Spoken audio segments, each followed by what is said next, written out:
Astaghfirullahaladzim, astaghfirullahaladzim, astaghfirullahaladzim. Alladzi la ilaha illa huwal hayyul qayyum atubu ilaih.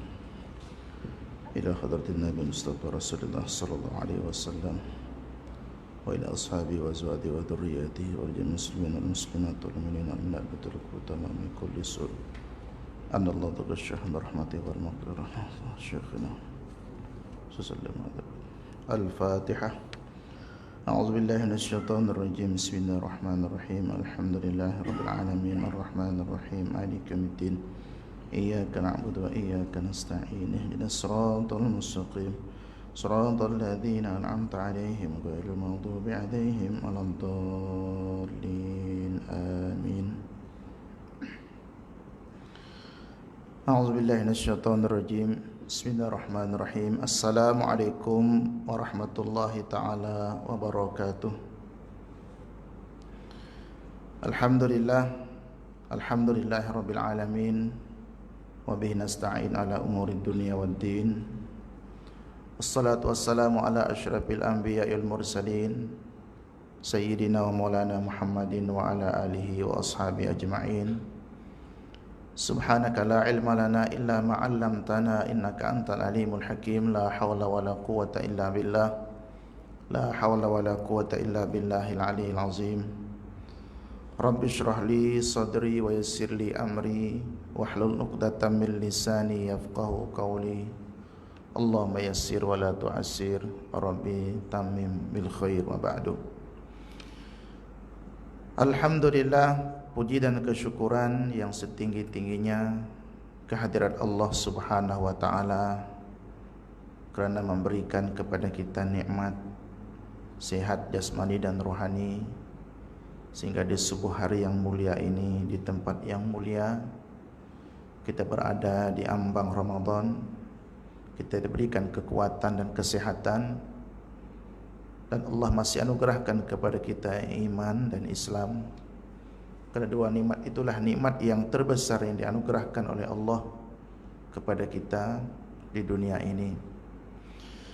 Salawat dan salam kepada junjungan kita baginda Rasulullah Nabi besar Muhammad sallallahu alaihi wasallam, yang mana dengan petunjuk dan ajaran Rasulullah sallallahu alaihi wasallam kita hidup hingga ke hari ini. Alhamdulillah, Allah Subhanahu wa taala masih memanjangkan usia kita hingga ke detik-detik daripada perjumpaan kita dengan bulan suci Ramadan. Para ulama 6 bulan sebelum kedatangan Ramadan, mereka sangat berharap agar sampai ke bulan Ramadan.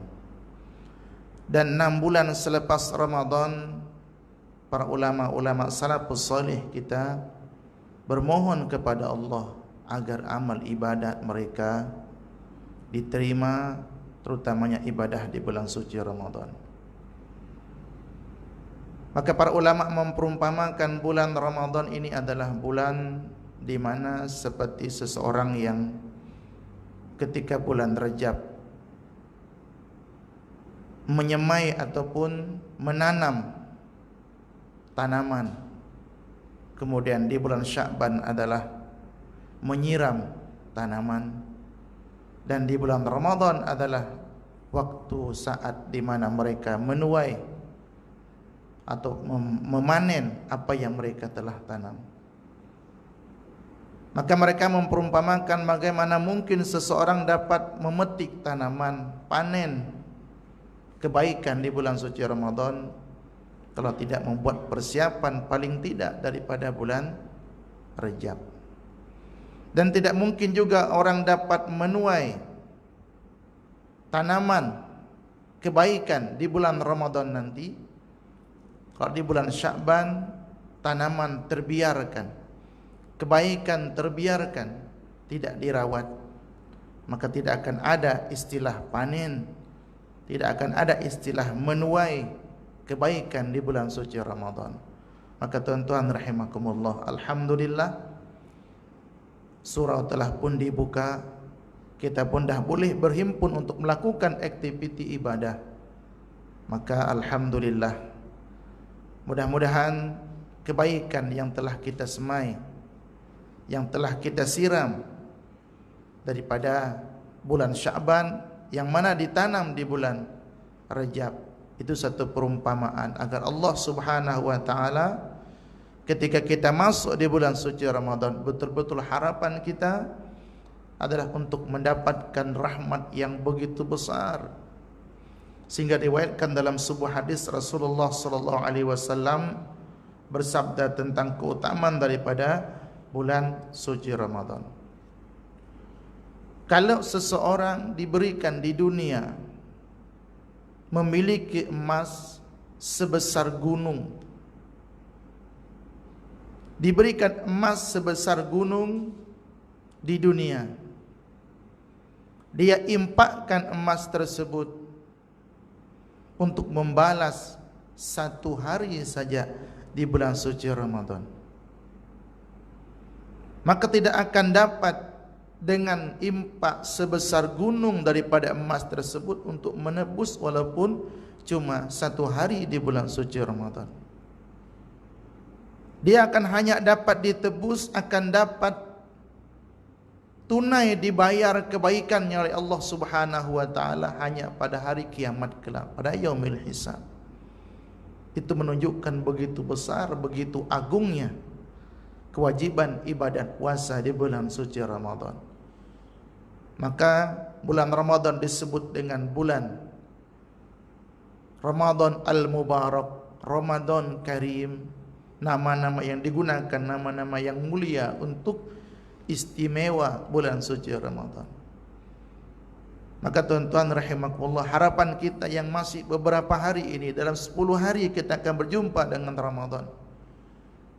Mudah-mudahan Allah memberikan kita kesehatan, Allah bagi kita kesempatan, dan Allah Subhanahu wa taala menganugerahkan kepada kita mampu untuk menghidupkan, mengimarahkan hari-hari kita di bulan suci Ramadan.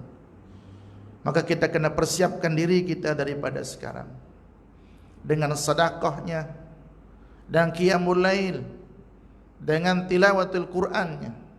Kita pertingkatkan supaya Allah nampak bahawa kita memang menginginkan kedatangan bulan suci Ramadan sebagai tetamu agung yang akan kita sambut.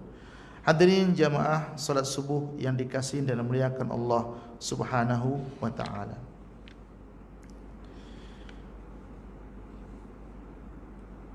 Bulan suci Ramadan yang akan kita hadapi adalah di mana Allah Subhanahu wa taala menganugerahkan,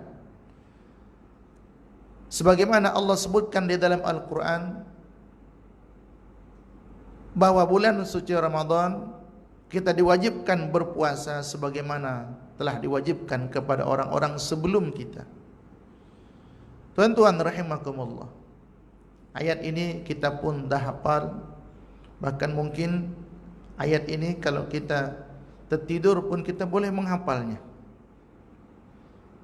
Tetapi para ulama telah menyimpulkan bahawa keistimewaan bulan suci Ramadan itu hanya dianugerahkan kepada umat ini, umat Nabi Muhammad sallallahu alaihi wasallam. Walaupun bentuk daripada ibadah puasa mungkin sama seperti umat-umat terdahulu, tetapi tidak di dalam ganjaran dan pahalanya. Maka itu para ulama mengatakan ganjaran pahala ibadah bulan suci Ramadan istimewa hanya untuk umat Nabi Muhammad sallallahu alaihi wasallam. Karena ganjaran daripada ibadah puasa di bulan suci Ramadan tidak dapat disamai, tidak dapat ditandingi dengan apa-apa amal ibadah. Maka itu kata Allah, semua amal ibadah kalian untuk kalian, dan ibadah puasa Ramadan aku yang akan membalasnya, kata Allah. Para ulama sebutkan maksud wa ana ajizi bihi ini adalah maknanya memang kena tidak dapat dibalas dengan amal, dengan kebaikan di dunia. Hanya akan tunai amal ibadah puasa Ramadan di hari akhirat kelak, di dalam syurga Firdaus. Allah akan panggil orang-orang yang melaksanakan ibadah puasa di bulan suci Ramadan daripada pintu Ar-Rayyan. Pintu khas. Selepas orang-orang puasa disuahai orang-orang yang berpuasa, masuklah kalian daripada pintu ini. Maka berbondong-bondonglah orang yang berpuasa di bulan suci Ramadan memasuki pintu Ar-Rayyan. Selepas itu pintu ditutup, tidak boleh lagi ada orang yang masuk. Maka tuan-tuan rahimakumullah, dengan melihat keagungan bulan suci Ramadan, mudah-mudahan Allah letak keagungan itu di dalam hati kita, sehingga kita dapat menjadikan kewujudan Ramadan tetamu agung yang datang hanya setahun sekali kepada kita. Itu pun tidak lama, hanya 1 bulan. Mungkin 30 hari, mungkin 29 hari. Kalau kita tidak memanfaatkan, betapa ruginya kita. Kita berharap Allah Subhanahu wa taala mengampunkan kita dengan perginya bulan Ramadan. Maka pergilah, hilanglah dosa-dosa kita. Persiapan kita masih baki 10 hari untuk kita persiapkan, agar macam mana bulan Ramadan yang akan hadir, yang beberapa sahabat kita telah meninggalkan kita, yang berarti mungkin kita tidak beraya lagi bersama mereka, tidak tarawih lagi bersama mereka. Itu menunjukkan bahawa kesempatan kita di bulan suci Ramadan kita tidak dapat menjamin, apatah lagi masih 10 hari. 1 hari pun, kalau lusa Ramadan pun, kita tidak dapat menjamin bahawa kita akan ada umur sampai ke lusa. Maka itu tuan-tuan rahimakumullah, harapan daripada Al-Faqih untuk kita semua, agungkan Ramadan, besarkan Ramadan dengan amal ubudiyah, ibadah yang ikhlas semata-mata kerana Allah. Mungkin setelah masuk Ramadan kali ini, mungkin Allah akan bersihkan kita sebersih-bersihnya. Kita berharap agar Allah angkat musibah, bala yang Allah ujikan kepada kita. Mudah-mudahan Allah Subhanahu wa taala melihat tadallulnya kita, merendahkan dirinya kita kepada Allah, akan menjadi asbab cepatnya diangkat musibah, bala dan bencana ini. Hadirin jamaah salat subuh yang dimuliakan Allah Subhanahu wa taala.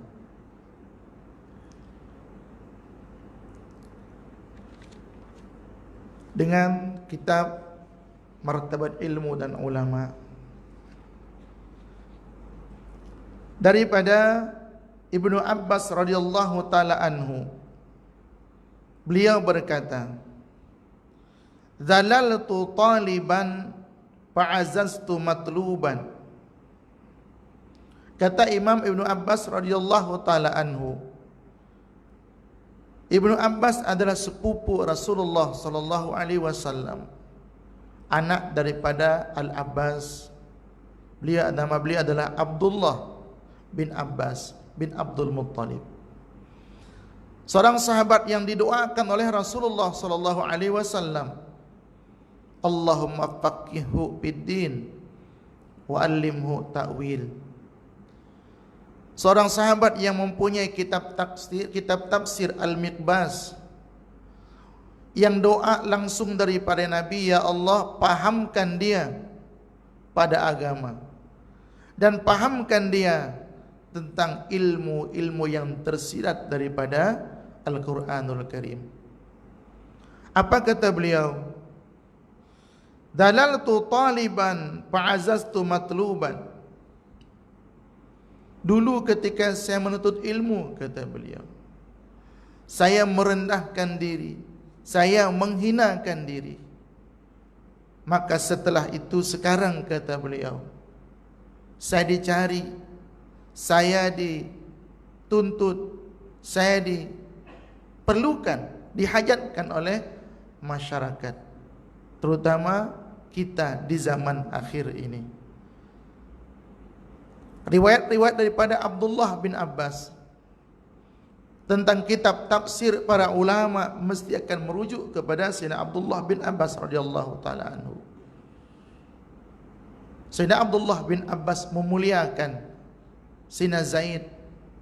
Sayyidina Zaid adalah seorang ulama di kalangan para sahabat. Beliau menghormati Sayyidina Zaid, mencium tangan. Maka beliau bertanya, kenapa engkau lakukan seperti ini? Kata Abdullah bin Abbas, sebab kata Sayyidina Abdullah bin Abbas, macam inilah saya diperintahkan, kami diperintahkan oleh Rasulullah untuk menghormati para ulama. Kemudian ketika Sayyidina Abdullah bin Abbas bertamu ke tempat Sayyidina Zaid pun mencium, menunduk mencium tangan Sayyidina Abdullah bin Abbas radhiyallahu taala anhu. Maka Sayyidina Abdullah bin Abbas bertanya kepada Sayyidina Zaid, wahai Zaid, kenapa kamu lakukan ini? Kata beliau, seperti inilah kami diperintahkan untuk menghormati, untuk mentakzim keturunan Rasulullah sallallahu alaihi wasallam. Tuan-tuan rahimakumullah, alhamdulillah Allah kurniakan kepada kita satu perasaan, satu jiwa untuk menghormati para ulama. Di zaman akhir ini tuan-tuan rahimakumullah, susah untuk kita dapatkan orang mau mentakzim, mau menghormati para ulama. Tetapi Allah Subhanahu wa taala telah memberikan petunjuk kepada hati kita. Dengan kita mengikut para ulama, mohon maaf tuan-tuan rahimakumullah, yang kita bermazhab ini termasuk salah satu daripada kita itu menghormati para ulama. Kita baca kitab tulisan para ulama, kita baca hadis himpunan riwayat para ulama. Maka tuan-tuan rahimakumullah, paling tidak dalam hidup kita, di rumah kita, kita carilah kitab-kitab yang sekira kitab itu yang telah diterjemahkan ataupun belum, yang terkait dengan mencintai zuriat Rasulullah, keturunan Rasulullah dan para ulama-ulama. Supaya apa tuan-tuan rahimakumullah? Supaya kita dapatkan, supaya dapatlah kita mencintai mereka. Karena kita tidak akan mencintai mereka kalau kita tidak membaca, tidak mengetahui bagaimana langkah mereka, bagaimana perjuangan mereka, tuan-tuan rahimakumullah.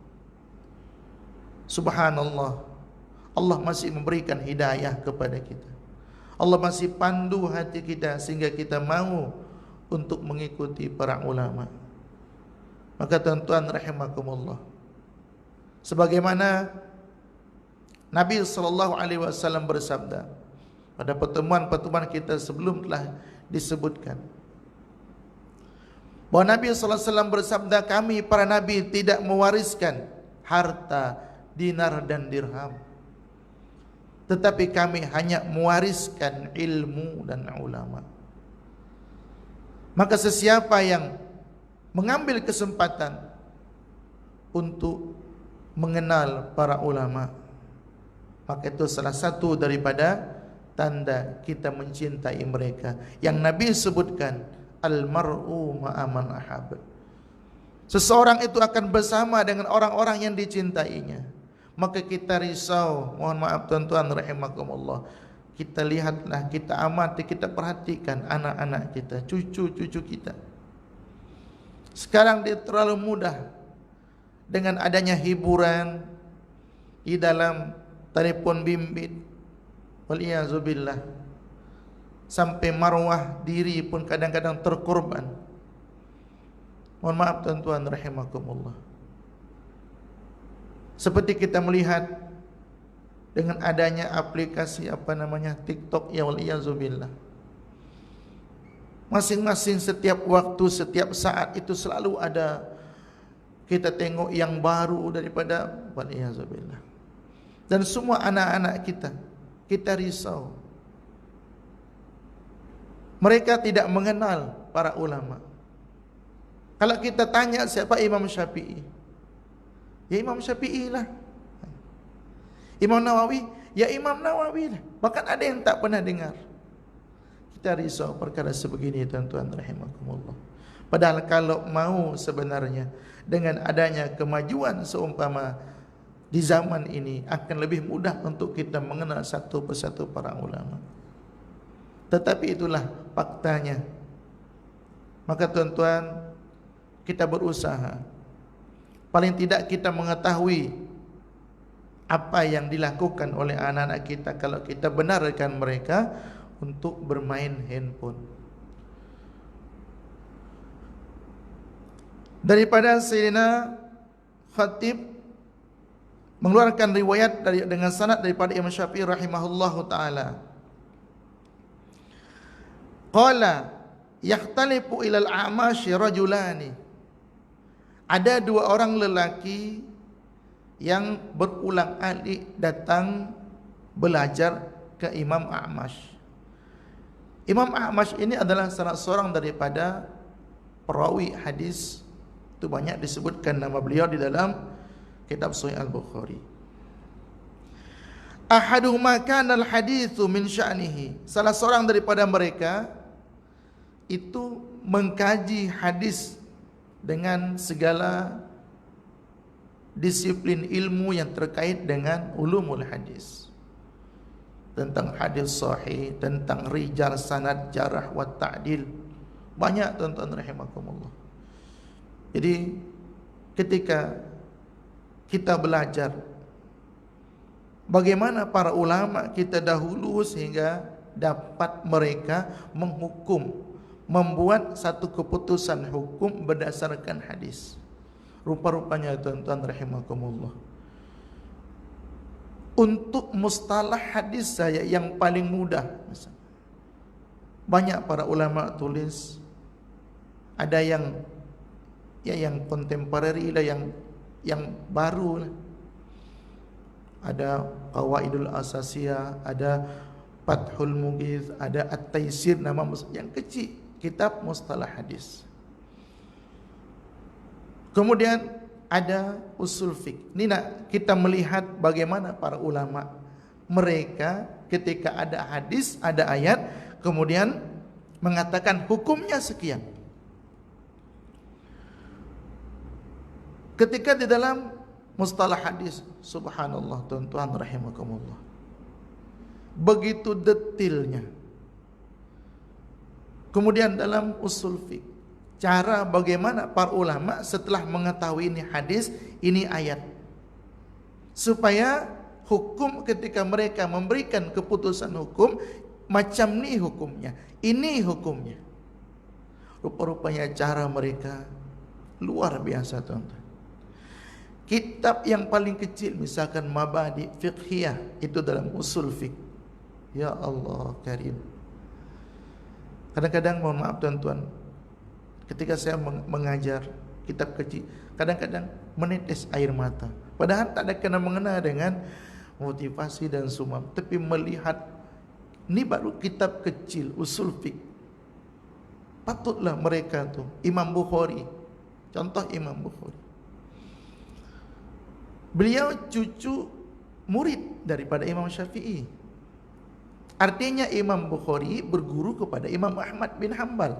Imam Ahmad bin Hanbal berguru kepada Imam Syafi'i. Maka dikatakan Imam Bukhari saya bermazhab. Apa yang saya sebutkan di sini? Ketika sebuah hukum daripada ayat Al-Quran dan hadis Nabi, mohon maaf dengan, kalau seperti Imam Bukhari, kitab dalam hadis dalam Sahih Bukhari itu yang tampak terulang-ulang itu dalam 5 ataupun 4,000 hadis. Tapi yang tertulis dalam Sahih Bukhari itu ada 7,000 hadis dengannya terulang-ulang.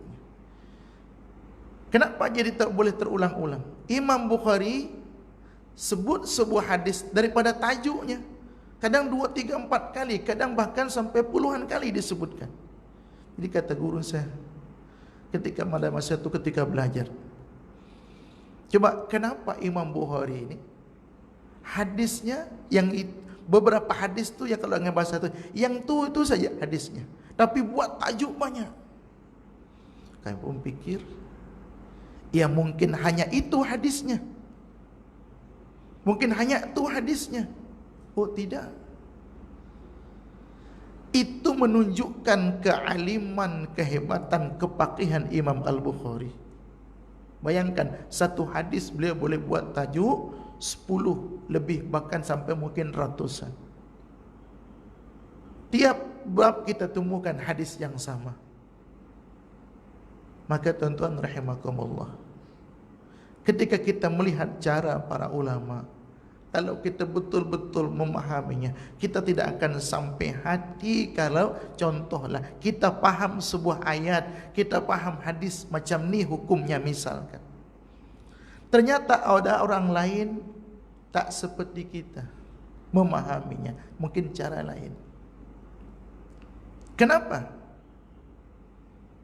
Kita tengok siapa yang bagaimana memahaminya. Kita tanya misalkan, Anda atau antum memahami hadis seperti ini itu daripada mana? Ya jelas di dalam hadis, dalam Quran seperti itu. Mohon maaf dengan bahasa tuan-tuan rahimakumullah. Pernah saya sebutkan di dalam kuliah online bahwa perkataan seumpama Imam Abdullah bin Mubarak, hadis itu boleh menyesatkan. Kalau kita ambil hadis boleh menyesatkan tuh, hadis Nabi menyesatkan. Tuan-tuan rahimakumullah, berapa ramai daripada sahabat-sahabat kita, bahkan daripada Al-Quran, mohon maaf, dengan Al-Quran mereka boleh tinggalkan Islam. Dengan hadis mereka boleh salah paham tentang Islam. Kenapa? Sebab mereka berusaha memahami hadis mengikut diri mereka sendiri tanpa merujuk bagaimana para ulama mengistimbat, mengeluarkan hukum dari sebuah hadis Nabi. Maka dikatakan al-ahaditsu mudillatun illa lil fuqaha. Hadis-hadis itu bahkan dapat menyesatkan orang kecuali kepada para alim ulama. Kalau seumpama kita, mohon maaf dengan tuan-tuan, mungkin tuan-tuan dengar kes-kes terbaru di Indonesia.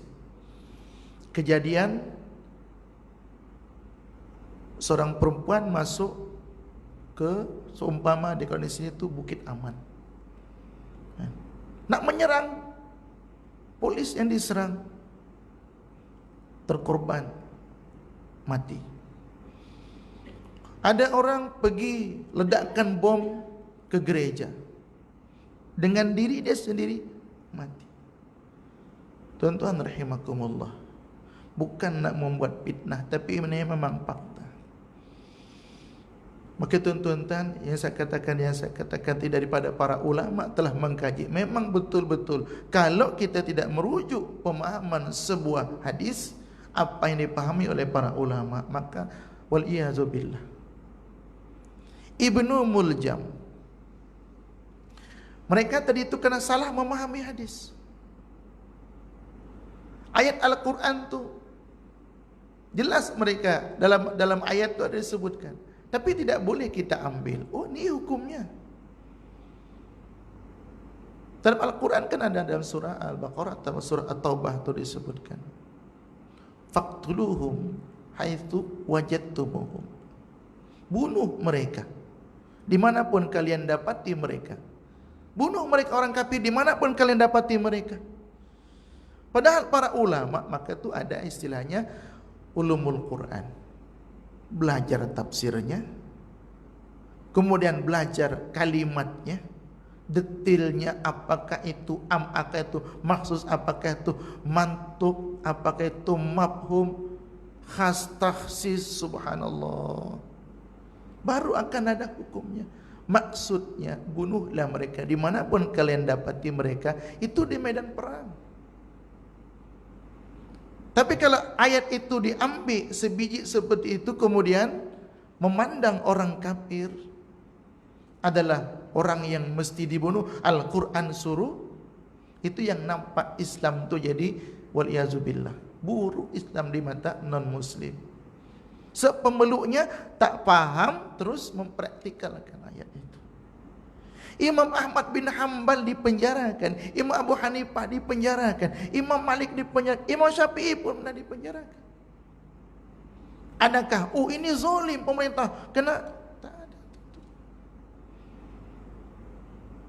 Karena sebelum dia meledak, sebelum dia melakukan teror seperti itu, dia tulis surat wasiat kepada ayah maknya. Mohon maaf tuan-tuan rahimakumullah. Jadi subhanallah. Maka tidak ada jalan lain untuk kita berpegang dengan apa yang telah dituliskan oleh para ulama. Biar kitab yang paling kecil pun, kalau boleh tuan-tuan, ada di rumah kita. Kitab yang paling mudah, mungkin ada terjemahan Safinatun Najah, itu ada sebuah kitab bagus tuh, tadi terjemahkan oleh syarah huraian kitab Safinatun Najah oleh Dr. Muhadir Haji Jul. Itu kitab bagus. Supaya kita PK itu kita belajar. Karena ada orang zaman sekarang tak mau belajar yang daripada itu kecil, wudu, solat, jihad, Allahu Akbar. Tak pernah belajar wudu, macam mana ibadah supaya sah, puasa, haji. Dia terus belajar bab jihad. Bab jihad di dalam PK itu ujung tu letaknya. Ditukar ke hadapan. Maka tu akhirnya apa yang terjadi? Asal tengok beza je dengan dia, salah. Beza dengan dia, ya sesat. Tak boleh seperti itu. Maka tuan-tuan rahimakumullah, ni dua orang lelaki datang belajar ke Imam Ahmad. Yang satu nak mengkaji hadis, dan yang satu lam yakul hadis min sya'ni. Yang satu tu ya setakat ikut mengaji biasa. Kemudian Faqadimal A'mash yauman 'alal ladzi min sya'nil hadis. Pada satu hari Imam A'mash, seorang ulama hadis, marah besar kepada seseorang yang mengkaji, yang belajar hadis. Faqala al-akhar, "Law ghadiba 'alayya kama ghadiba 'alayka lam a'ud ilaihi." Maka kata orang yang tidak mengaji apa-apa tadi, yang hanya ikut-ikut saja, orang datang bawa kitab, bawa tulisan, pen, mengaji. Imam Ahmad tu alim. Tapi dia dua berkawan, datang hanya setakat ikut-ikut. Jadi ketika Imam Ahmad marah kepada yang mengaji hadis tadi, yang kawan tadi yang tak mengaji apa-apa, dia kata, awak bebel macam tu lah Imam Ahmad. Kalau aku diparah macam tu, aku tak pergi lagi dah. Aku tinggalkan dia Imam Ahmad. Maka rupanya perkataan dia itu, kalau aku kena marah oleh Imam Ahmad, confirm aku tinggalkan Imam Ahmad. Awak dibebel macam tu, tak malu. Rupanya didengar oleh Imam Ahmad rahimahullah ta'ala. Faqala al-A'mash, kata Imam Ahmad, izan huwa ahmaqu mithlik yatruku ma yanfa'u li su'i khuluqi.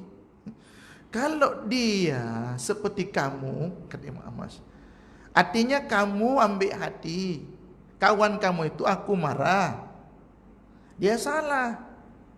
Kamu suruh kalau dia buat, kalau aku marah macam kau kan tinggalkan. Kalau dia buat macam apa yang kau cadangkan, mohon maaf dengan bahasa, maka kamu tu lebih bodoh daripada dia. Kamu tu bodoh daripada dia. Kenapa? Sebab kamu akan tinggalkan aku kerana kelemahanku. Kata Imam Ahmad, kamu akan tinggalkan aku kerana kelemahanku. Kerana siapa manusia yang sempurna? Kan artinya ketika marah Imam Ahmad kepada murid, itu biasa. Tidak boleh murid itu kena kemarahan seorang guru menyebabkan dia meninggalkan gurunya. Jadi kata Imam Ahmad, kalau kamu buat macam tu, mungkin kamu tu adalah orang yang paling bodoh di dunia. Kamu tak dapat ilmu, kamu tinggalkan orang yang memiliki ilmu karena melihat ada kekurangan kepada guru. Ada kekurangan. Kan Imam Ahmad marah. Ya, manusia sifatnya. Maka tuan-tuan rahimakumullah, Sekarang mohon maaf tuan-tuan rahimakumullah. Ya, jadi ada saya tengok sebuah video, mungkin asalnya video atau gambar. Waliyazubillah, mudah-mudahan tidak terulang lagi. Saya pernah ceritakan, saya tak nakal dulu waktu sekolah rendah, saya tak nakal. Tapi ketika ada kawan ajak berguru, ajak main dalam kelas, memang kita tak ingat lah macam mana kita. Buku setebal ni kan, kita kalau nak belajar itu kan cikgu akan bawa buku yang akan besok, buku paket sekolah punya lah, dibagi-bagikan. Pada masa itu saya mainkan kerusi, dia berbunyi kan, nyaring kuat suara. Saya tak perasan cikgu datang, cikgu matematik. Buku setebal ini tu dihempapkan ke kepala saya. Orang gelak tengok saya. Sakit. Tapi kenapa saya tak marah ya? Saya salah. Saya rasa okey je kan kursi berbunyi itu, mengganggu orang sebelah. Saya tak perasan cikgu masuk. Tapi subhanallah, saya tak pernah benci pun kepada guru, kepada cikgu itu. Bahkan saya, kerana mungkin saya kan dah jadi ustaz, beliau masih hidup, alhamdulillah. Saya nak salaman, dia tak mahu, saya cium tangan. Cikgu yang saya masih ingat lagi memori itu. Bagaimana kita berani seperti yang ditulis ketika habis belajar, mungkin ditulis belakang, waliyazubillah, cikgu bahasa Inggrisnya pak, ya Allahu Akbar. Tapi yang ambil berat tu adalah polis. Polis yang ambil berat. Apakah di zaman, Allah alam. Itu mohon tuan-tuan, kalau sampai macam tu tuan-tuan, kalaulah jadi nanti pemerintah yang berkuasa, apa agaknya jadinya? Pernah menggores hati cikgu seperti itu. Maka itu saya setuju dengan salah sahabat yang mengatakan, patut orang macam tu dikirim surat, ke mana dia akan menyuruh. Bagi surat, budak ni punya riwayat, biar dia tahu ilmu yang telah didapatkan daripada seorang guru tu, biar dia menghargai kan. Maka ni tidak boleh. Kalau misalkan tiap sekolah yang mana surat, berhenti sekolah, dia berhenti dalam keadaan tak baik, sampai masuk kerja, mana surat, ini budak tak baik dulu sekolah. Rekodnya di semua agensi, di semua tempat dia rekod tak baiknya. Akan jadi pengajaran kepada pelajar-pelajar yang tidak menghargai, tidak menghormati guru. Kalau guru marah pun kita tidak boleh melakukan tindakan yang di luar batas kewajaran, apatah lagi sampai memaki dan mencaci guru. Hanya kerana kita salah saja, kalau guru marah, kita jangan ambil hati. Maka itu tuan-tuan, saya mengaji daripada seorang ulama, guru saya memang luar biasa keras. Kalau tuan-tuan pernah tengok, pernah dengar nama, mungkin tahu. Tengah pengajian, tengah kuliah, ada pelajar satu je mengantuk. Pelajar tu keluar ataupun beliau keluar, tak boleh masuk.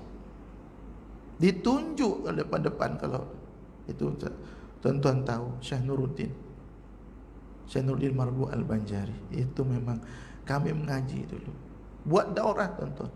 Daurah, ada pelajar menguap bukan mengantuk. Nampak? Tak jadi. Tutup kitab, keluar. Kita pun terkejut.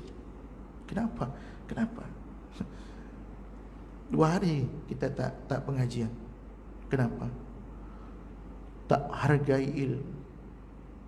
Imam Malik sebat seorang pemuda hanya kerana, ya Imam, saya nak tanya satu hadis. Imam Malik ambil rotan, disebat 20 kali, baru disampaikan hadis. Imam Malik marah. Kenapa? Kamu tidak adab. Kamu tidak ada adab. Kamu biadab kepada hadis Nabi. Tanya pasal ilmu sambil berdiri. Tapi kata si pemuda tadi, alhamdulillah, andaikan aku disebat lagi banyak. Sebab sudah disebat 20 kali, dapat riwayat hadis 20. Ini para ulama-ulama dulu, tuan-tuan rahimakumullah. Maka tuan-tuan, kita masih ada ramai para ulama lagi, para asatidzah, pada guru-guru yang berusia, hargai, hormati mereka. Kalau saya ya masih muda lagi, jauh di bawah tuan-tuan, ya anggaplah anak. Tapi ada guru-guru kita. InsyaAllah tuan-tuan, kalau kita tidak jadi alim, kita ada keturunan.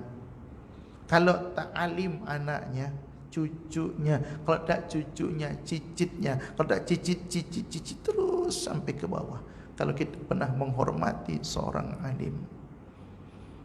Maka tuan-tuan rahimakumullah, pesan daripada Al-Fakir untuk kita menghormati para ulama, tentu dengan salah satu caranya adalah ikut apa petunjuk ajar mereka. Kena adalah di rumah kita, cari di mungkin di kedai buku, kitab, di pernah tengok di apa namanya, di Padang Jawa, bukan, Pasar Jawa tu dulu ada kitab itu dijual, kitab huraian, bukan hanya terjemahan tapi ada huraiannya, syarah kitab Safinatun Najah. Itu untuk kita belajar fiqh, itu alhamdulillah dah dibuat secara sistematis dengan color, kemudian dengan huraian, dengan hadisnya oleh Dr. Muhadir Haji Ijul. Jadi ambillah tuan-tuan rahimakumullah, supaya kita tu ada pertanggungjawaban terhadap apa yang kita buat. Bahwa yang kita buat ini adalah kan berdasar ilmu, bukan berdasarkan dengar, berdasarkan tengok, lihat saja. Tapi memang ada hitam di atas putih, kalau bahasa orang dahulu. Sebab di zaman ini tuan-tuan rahimakumullah, perkara-perkara ini dah mulai hilang. Kita risau, kita bimbang. Kalau Allah tanya kita di alam barzah setelah kita meninggal dunia, kemana umur kita gunakan? Ini yang kita risau. Maka agar hati kita terpaut dengan ilmu dan terpaut dengan para ulama, cintai mereka, cintai karya-karya mereka, agar kita mendapatkan keberkahan daripada Allah Subhanahu wa taala. Dan terakhir, sambutan Ramadan untuk kita bersihkan hati jiwa kita. Mula daripada sekarang kita baca Quran, kita qiyamul lail, sedekah, santuni anak yatim. Jangan tunggu Ramadan. Ini persiapan kita. Mungkin ibarat orang tu menanam dah lambat, nak siram terlambat. Tidak ada kata terlambat. Masih kita buat. InsyaAllah tuan-tuan pun dah buat sebelum, tapi kita sempurnakan.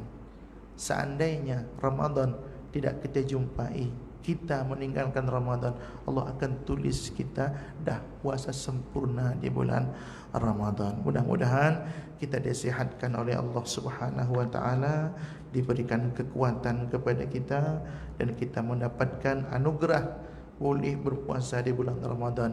Kerana sejatinya, sebenarnya ibadah itu adalah anugerah daripada Allah. Hanya mungkin kita perlu pastikan perasaan ketika kita merasa kita telah beribadah, padahal sebenarnya Allah tolong kita, Allah bantu kita, Allah bantu untuk kita ingat ketika kita melakukan ibadah. Itu anugerah daripada Allah. Maka tidak mungkin kita akan sombong setelah kita melakukan ibadah.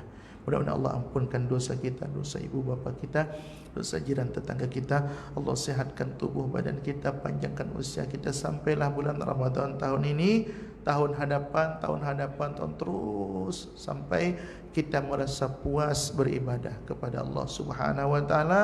Dan ada isyarat daripada Allah, amal ibadah kita telah diterima oleh Allah taala dengan ditunjukkan dengan akhlak kita, bahawa kita tidak lupa lagi kepada Allah, lidah kita sentiasa basah berzikir menyebut nama Allah Subhanahu wa taala. Ala hadhihi niyyah wa lakunatin salihah wa ila hadin nabi wa alin nabi. Al-Fatihah. A'udzubillahi minasyaitonir rajim. Bismillahirrahmanirrahim. Alhamdulillahirabbil alamin arrahmanir rahim maliki yaumiddin iyyaka na'budu wa iyyaka nasta'in ihdinas siratal mustaqim siratal ladzina an'amta 'alaihim ghairil maghdubi 'alaihim waladdallin amin. Bismillahirrahmanirrahim alhamdulillahirabbil alamin Allahumma shalli wa sallim wa barik ala sayyidina Muhammad wa ala ali sayyidina Muhammad Allahumma fa'alna ma 'allamtana wa 'allimna ma yanfa'una wa zidna 'ilma warzuqna bi rahmatika ya Allah ya arhamar rahimin. Rabbana atina fid dunya hasanah wa fil akhirati hasanah wa qina adzabannar. Allahumma sahih ajsadana وطول أعمارنا وخلص قلوبنا برحمتك يا الله يا أرحم الراحمين. اللهم كما بلغتنا رجب وشعبان فبلغنا رمضان. اللهم كما بلغتنا رجب وشعبان فبلغنا رمضان. اللهم كما بلغتنا رجب وشعبان فبلغنا رمضان. وصلى الله على سيدنا محمد وعلى آله وسلم بفضل سبحان ربك رب العزة عما يصفون وسلام على المرسلين آمين آمين. Alhamdulillahi rabbil alamin. Minta ampun, minta maaf pada segala kesalahan-kesalahan. Hadanallahu wa iyyakum ajma'in. Billahi taufiq wal hidayah. Wassalamualaikum warahmatullahi wabarakatuh.